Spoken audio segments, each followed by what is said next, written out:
John Busbee with the Culture Buzz, and every other month I always have this wonderful opportunity to share with you folks what is in the next issue of the Iowa History Journal. Well, that issue is out now, and it's another exciting one. I am, full disclosure, every so often I get to write a story for publisher Michael Swanger, and it is a true pleasure because I love history, I love Iowa, I love writing, and the combination is just wonderful. But I decided years and years ago that I'd have to share with you people all the great things that are happening in Iowa History Journal when any new issue comes out. When this time we've got a new cover story. It's actually going to be a two-part series, so this is going to be the first of two conversations with Don Doxsie. He has written a fascinating series that I think a lot of people just kind of shake their heads and say, wait, what is that? The title of the series, Behind Barbed Wire, a series about Iowa's World War II POW camps.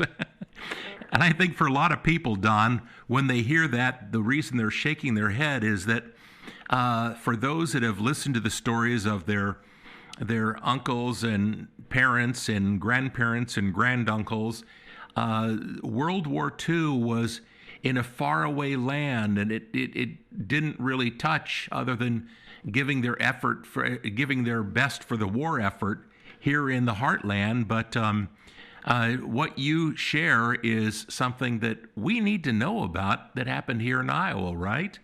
Oh, absolutely. It's something I didn't even know about until Michael asked me to do a story on it, and I've only lived in Iowa for 44 years, and I said, what? There was German and Italian and Japanese prisoners in camps in Iowa, and there was, in really almost every state there was these camps, but there were a couple of them in Iowa where they're housing prisoners who'd been captured overseas. Well, the cover art, the cover photograph of this new issue is captivating, folks. You'll want to get your copy if you're not a subscriber. The reason you want to be a subscriber, it's pretty simple. One, it's one of the best bargains you're ever going to find for great reading material. And it just comes directly to your mailbox, no problems. In fact, you're going to get it before the folks that go to Hy-Vee's or Barnes & Nobles or Beaverdale Books to get their copies. So you'll want to go to iowahistoryjournal.com. And that old Michael Swanger, he does special deals like if you're a new subscriber and are interested in the issue we're going to be talking about here, just add $1 or $2 and he's going to toss that in as a kind of a bonus, an introductory bonus.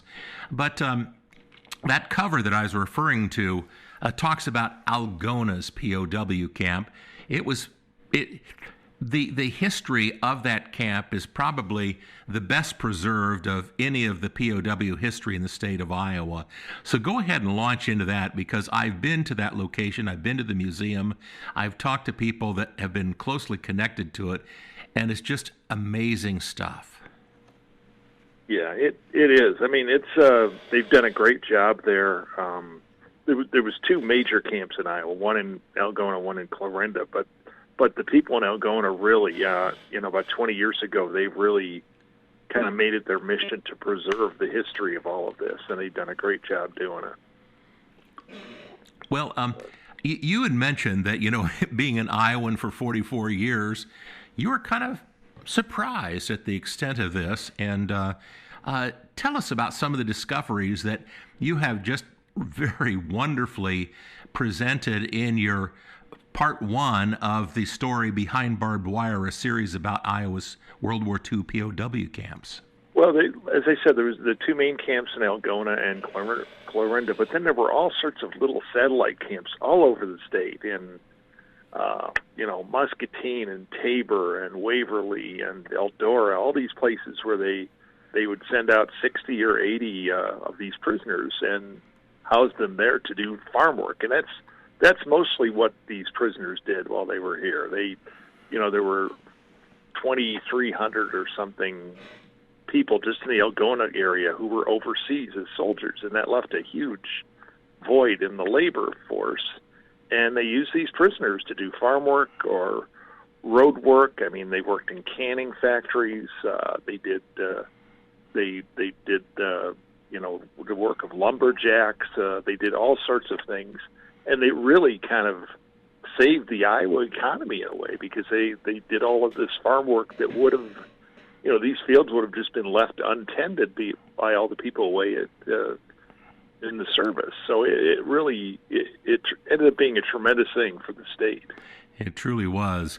Lest you think that it's a one-story magazine, Iowa History Journal is filled with a lot of great stories this time around. There's some history about baseball, ties in with the Chicago Cubs, John Liepa.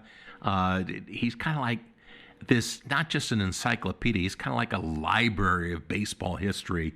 You'll find great stuff there. Michael Swanger always has a great publisher's editorial and perspective. And of course, Arvid Huisman, people, they usually flip to country roads first and foremost, it seems. Great stuff all the way there. One of the anecdotes that I heard years ago when I visited the museum up in Algona is the fact that, yes, a lot of these POWs worked on farms, but it wasn't, if someone says, if they're POWs, did they have like armed guards and were they shackled and all this other stuff? Actually, the anecdote that I heard, these POWs were very well behaved because they knew that when they worked on the farms, one, they would get some really good food while they were there. And two, some friendships actually were developed in the process. Oh, yeah. They became very friendly with a lot of the people they worked for. I mean, first of all, these were mostly the German prisoners who were there, and so they kind of had a similar heritage and similar religion and everything to the people they were working with, and they did. They became very friendly. Early on in the first couple of months, there were a couple of escapes, but after all, they had no problem whatsoever with escapes because the Germans just loved it there. I mean, they enjoyed their surroundings. They enjoyed the people they worked with. They didn't want to escape. They loved what they were doing, and in many cases, they were almost left unguarded. There were stories of farmers who loaned their shotguns to these prisoners so they could go out and hunt rabbits and pheasants when they were out working in the fields. I mean, they were not really treated as prisoners after a while. They were just kind of treated as regular farm workers. A level of trust, which is, I really believe that, countries may be at war with each other or governments, but when you get down to people versus people and you let them just get together and talk, I think this is a great case that, maybe war wasn't the answer. We just need to talk on the people-to-people basis. And, a testament to that that kind of respect that the POWs in Algona had comes around each holiday season. You know what I'm hinting at. Go ahead and tell that if you would. Well, some of these, they had a lot of spare time, these prisoners sometimes, and a group of them got together and made a 65-piece nativity scene that they displayed. And that nativity scene still exists. It's when the war was over, they gave it to the Algona JCs, and it now is handled by the United Methodist Church in Algona. But they bring it out, and it's still on display every year. And I think they say like 3,000 or 4,000 people go and watch and see this thing every year. Yeah.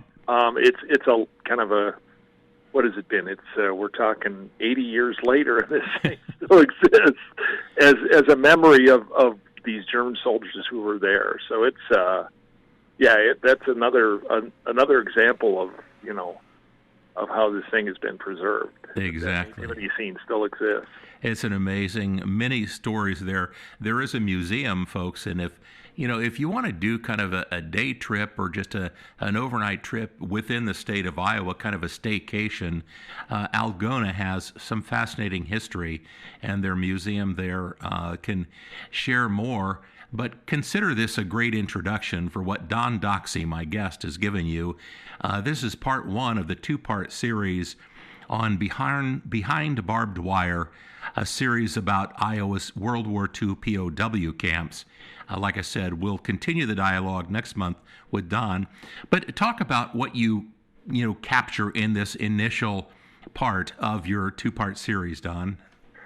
Well, again, it's just kind of it tells a little bit about what these prisoners did while they were incarcerated, I guess, if you want to use that word. But they had choirs and orchestras. They had their own newspaper, and some of them actually enjoyed their time so much that when the war was over and they went home to Germany and saw the state of their country there, where it obviously was a mess. A lot of them, later in their lives, moved back and came back and lived in Iowa or elsewhere in the Midwest. So,